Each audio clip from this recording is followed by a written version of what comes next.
عبادت کو اپریشیٹ کرنا بھی عبادت ہے.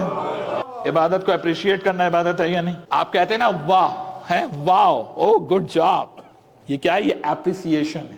یعنی کسی اچھی بات کو سن کے جب اپریشیٹ کیا جائے تو دل سے نکلتا ہے واہ.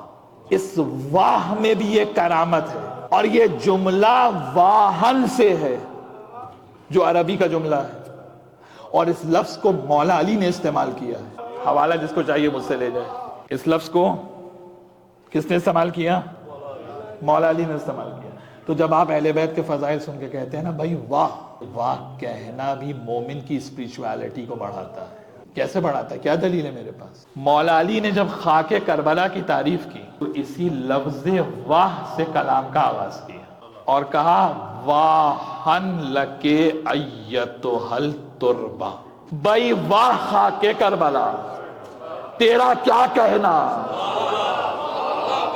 تو تجھ سے اٹھے گا وہ بغیر حساب کتاب کے جنت میں داخل ہوگا.